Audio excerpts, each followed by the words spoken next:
Welcome back to another episode of the weekly vlogs, and this week we're talking about how to reintegrate successfully back into the gym when they reopen. Now, I'm getting a bit of a jump on the gun on here. However, I have a feeling, depending on where you are, gyms are going to open up soon, and I want to get in with these important messages so you guys can avoid 80% of the mistakes that most people are going to be making. So with that said, let's dive right in.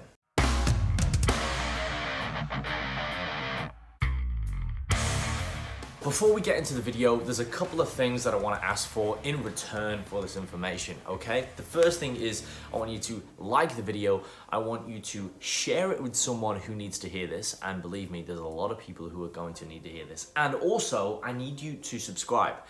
I was going through the analytics the other day and I noticed that a drastic 86.5% of you that watch my videos are not subscribed. So, go and subscribe right now. It's that big red button. It's really easy. It's completely free and it really helps me out. So go subscribe right now. And I'm gonna remind you throughout this video. Go on, do it. Yep, cool. We'll just wait till you subscribed. Let's put some Netflix on here. Ooh, yeah.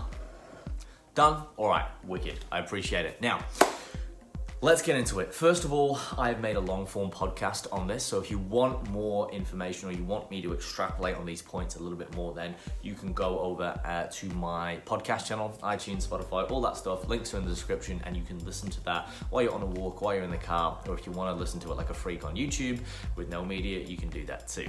I appreciate it. All right, let's get into it then.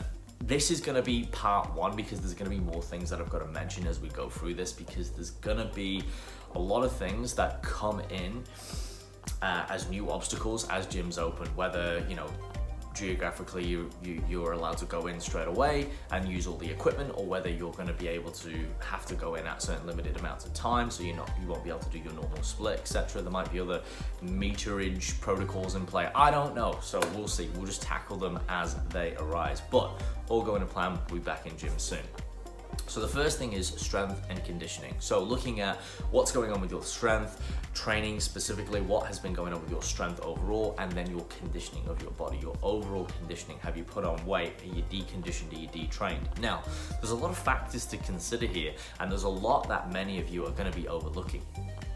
Now, the first thing to mention is that strength is a skill and it's all about specificity. So for example, if you've been doing, powerlifting training, or you've been training specifically like bench press and leg press variants and hack squats, whatever it might be, even if it's bicep curl, right? And it's not even the big lifts. You are specifically conditioned to that movement with that weight, whatever it is, that apparatus, etc.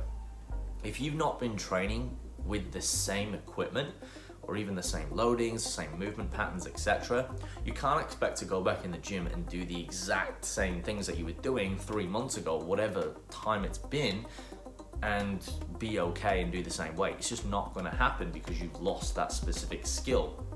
So my advice is when you go back into the gym, you're going to have to really taper in and watch that, because conditioning is going to be key.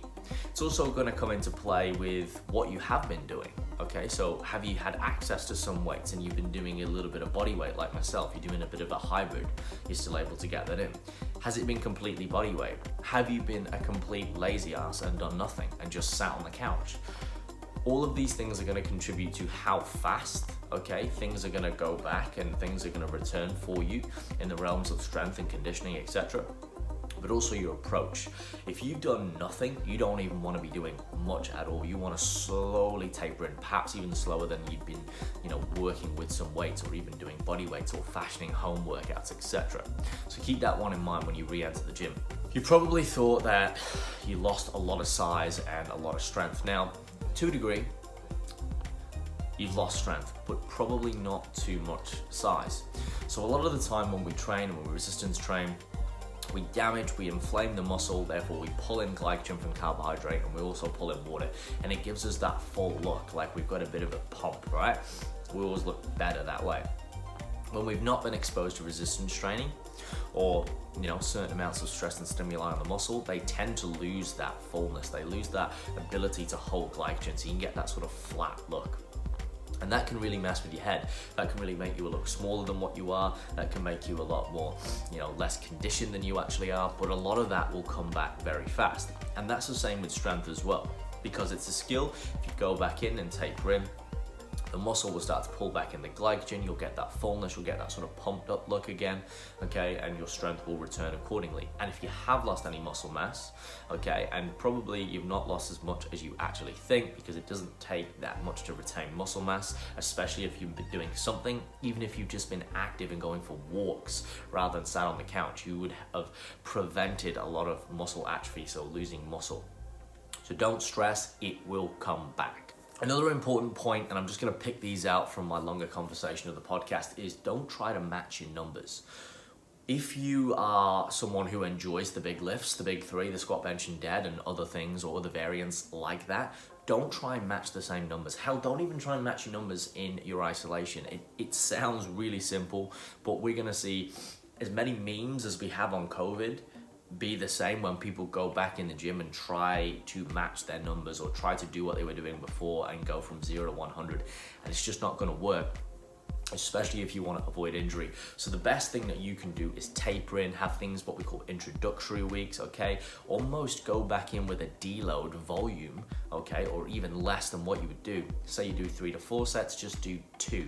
Say you work at an 8 to 9 intensity, work at a 6 and build it up, and have this structured throughout the week. So over the weeks you can taper up, taper back down, taper up again, and over time it's like a wave, okay? And that is going to be a smart way to get back into your training and continue training and make consistent progress without injuring yourself. In terms of other things that prevent you from getting injured and staying in the gym and actually training optimally, again, it's basic stuff, guys.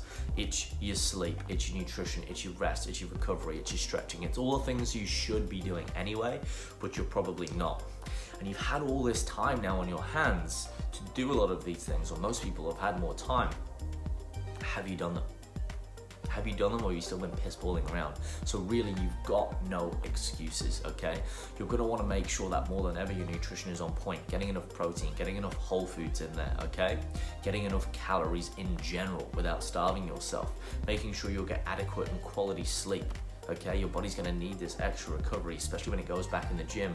Protect the nervous system. You don't wanna be getting sick. It's gonna be a lot of people susceptible to that when they re-enter the gym and your nervous system is getting hit and smashed, and you're gonna be more vulnerable to getting sick, to getting illness, to getting disease, to getting injury. So we really wanna prevent that by, again, taking a graded exposed approach or a staggered approach, and just taking a little bit slow and slowly increasing it every week, and having those strategic deloads where we reduce the volume and let the body recover.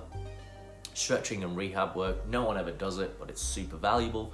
Lots of videos on that in the past and to come, but definitely worth the investment. And if you're not sure what you're doing, again, YouTube it. Go and see a practitioner, go and see a physio, go and see someone good. It's at your fingertips right now who can show you how to stretch your muscles, or go see, you know, a massage therapist if you can afford that as well, a good one, and make sure you're giving your body every opportunity to surpass and survive, okay, and not get injured during this time.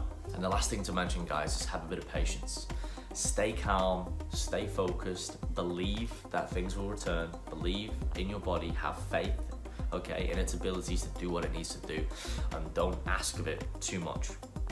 Body's an amazing thing, and if you treat it right and you look after it, it'll look after you. So simple things, guys. Just a couple of thoughts that I wanted to get across to you, especially for those of you on the YouTube platform. Once again, if you want this in a longer form content, go and head over to my podcast. I released that one last week if you're watching that video in current times, where I go over all of those points and more and extrapolate them in a little bit more detail and give you guys real takeaway actionable steps so you can prevent and improve your training when things reopen.